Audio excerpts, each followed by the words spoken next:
Entire industries are shifting. Roles we thought were safe are being automated overnight. But here's the twist.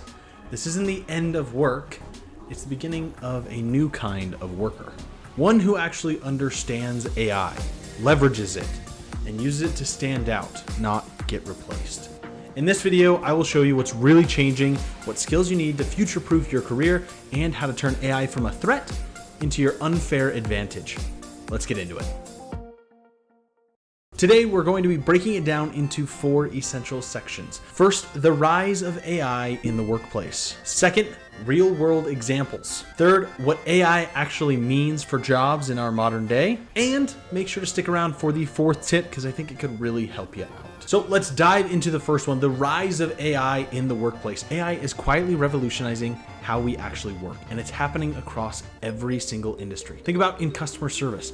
AI-powered chatbots are handling thousands of inquiries per minute. They never sleep, they never get tired, they never need to get paid, and they never stop learning, which can also be quite a bit frustrating. I mean, I know there's plenty of times when I'm chatting with an AI chatbot and I just want to talk to a real person who will actually understand my concerns instead of throw frequently asked questions back at my face and little response things. And don't get me wrong, there's still quite a bit of ways to go with that, but it's something that is continually happening. Making sure some of the easier, lower level response things get taken care of almost instantaneously by an AI chatbot is actually really helpful.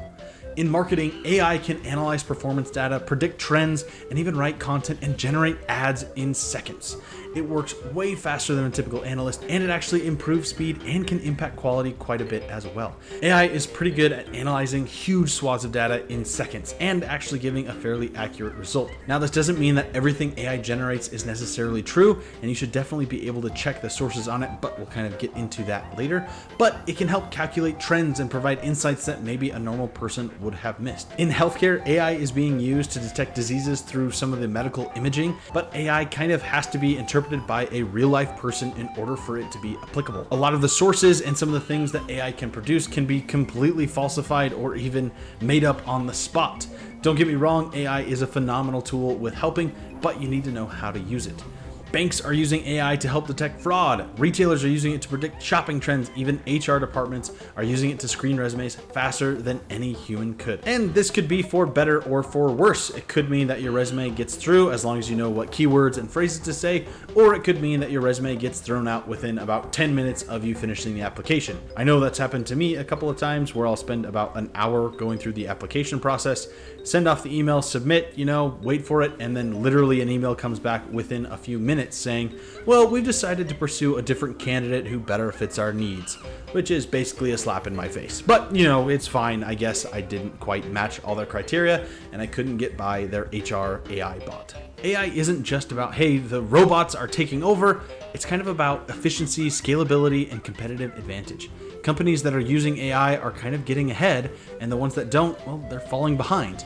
So we need to understand how to apply AI in our own lives and what it means for the future, because it isn't something that's probably going to be going away soon. They're still looking at other applications for AI and making sure it's part of our everyday life if it isn't already. Heck, I use AI to probably write a lot of my scripts sometimes. Whenever I need to generate ideas or get a good starting point, I use AI to get me started. I typically use ChatGPT, and I even use it to generate titles, thumbnails, descriptions, because everything goes through AI and then is filtered even more by me just to make sure that it's good enough for you guys. So let's jump into part 2, some real world examples of AI in our everyday workplace. You already heard it from me a little bit before, but chatbots are becoming a huge thing for customer service. Whether you're talking to a bank online or maybe troubleshooting your internet connection, chances are your first interactions is with some AI. It's trained on thousands and thousands of past conversations, meaning hopefully it gets smarter over time. Now, admittedly, I always get frustrated when I can't get through to a real person, and that's where I usually will drop the words representative or agent, and that usually will be like, hey, you want me to get you over to a real person? It's like, yes, because you're not helping solve my problem. But chatbots respond very quickly and can hopefully help point you in the right direction to get an answer to your question. Netflix, Spotify, and YouTube are using AI to predict what you want to consume next. That because you watched section That's probably because AI saw, hey, you watch this, here's what thousands of other people have watched and enjoyed after watching whatever this show is. That's machine learning in action, constantly refining itself based on your behavior. Your recommended page on YouTube is put together by a form of AI, the algorithm. And if you're watching this video, it might have been recommended in your feed based on previous videos that you have watched or previous things that you've clicked on in the past. Or maybe you're subscribed, and in which case, thank you so much. I really appreciate it. Let me know down below that you're subscribed so I can thank you personally. E-commerce. Amazon is using AI to manage inventory, recommend products, and even bundle and set dynamic pricing. When you look back at some of the previous products, you could be like, well, it's on sale. That's probably AI going, hey, I bet if I drop this a couple of dollars, they might buy it. So AI, it recommends other things you might be interested in, and maybe even bundling an option and getting you a discounted price. More and more online stores are using AI to kind of recommend these kind of package deals, as well as giving you personalized discounts to make sure that you are personally satisfied and make sure that you're taken care of as their customer. I know in Google Workspace and even Microsoft Excel and Word and things like that, where you have these auto-completion things where they're trying to guess what you're going to do with the information you've given it. The autocomplete on our phones and emails allows us to send messages much more quickly. Siri and Alexa are being used as AI virtual assistants to create notes, open certain apps, or even just keep our shopping list succinct and neat. It's not flashy, but that's kind of the point. It's invisible. AI is becoming kind of this quiet co-pilot of modern work. So let's talk about the elephant in the room. Job loss. What does AI actually mean for jobs? Yes, some jobs will probably disappear, and that's going to be a reality. These repetitive, predictable, and rule-based jobs are probably going to be automated where they can be.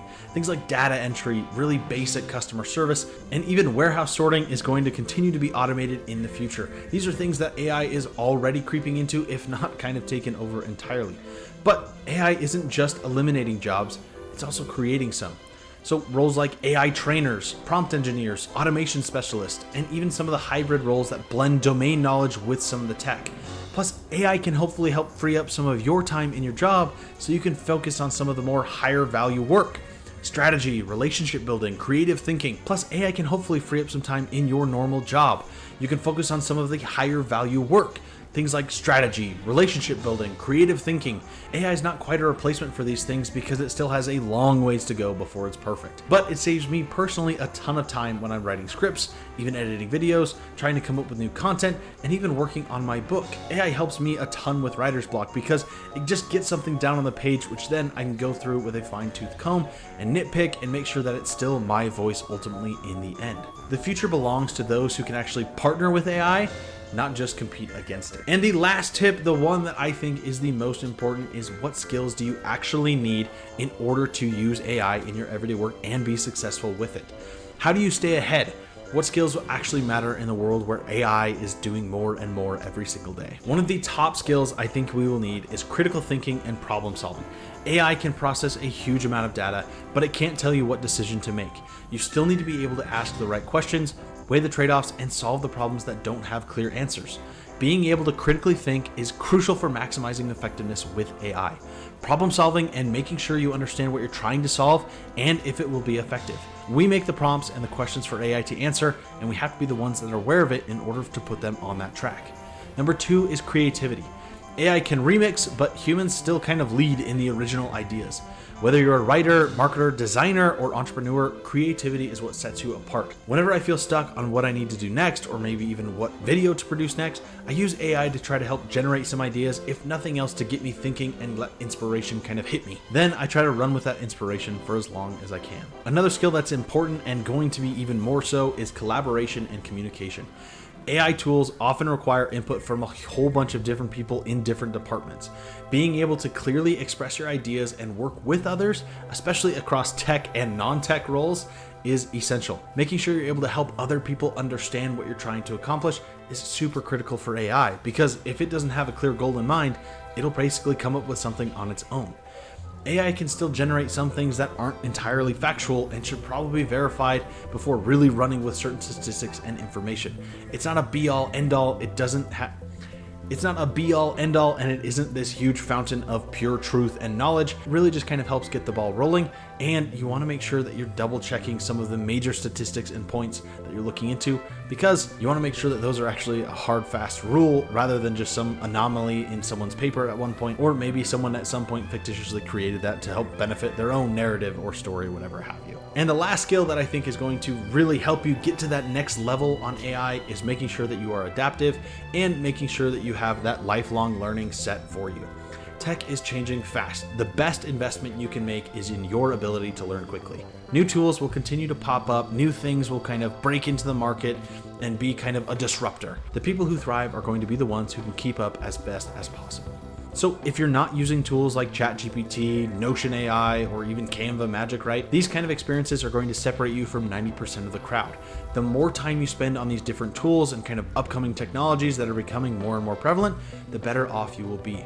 AI helps you create and inform those who don't know how to use it. So just to recap, I don't think AI is as much of a threat as it is an opportunity. You can use AI to save time, improve the quality of your work, build new side projects, make smarter decisions, even launch a business with a little bit lower overhead, because some of the more mundane and routine tasks can be automated or even done by AI.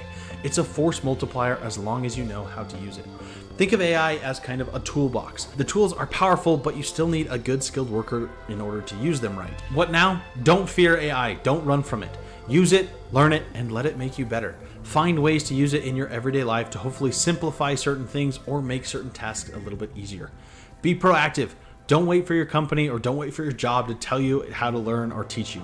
Start learning on your own and start using it. Invest in your skills, things like creativity, problem solving, critical thinking. Make sure that these are things that you actually understand and can work on in order to better use AI in your everyday life. And make sure you experiment. Not everything is going to be perfect right from the get-go, right when you start using it. But make sure to experiment with AI, try out different things, and if it works, great. If not, move along and try something else. The future of work isn't just for those who speak code or maybe the super techie people. It's for anyone who's willing to grow. And the people who embrace AI as a partner, they're not just going to survive, they're going to lead. Thanks so much for checking out the My Career Path podcast. If you enjoyed this episode, make sure to leave a like down below and make sure to comment on your favorite part. Or if you have a cool way that you use AI in your everyday life, let me know. I'm happy to respond to any comment I get down there, and you can try me out on that if you'd like. I've been Colt Bullock, and until next time, I'll catch you guys later. See ya.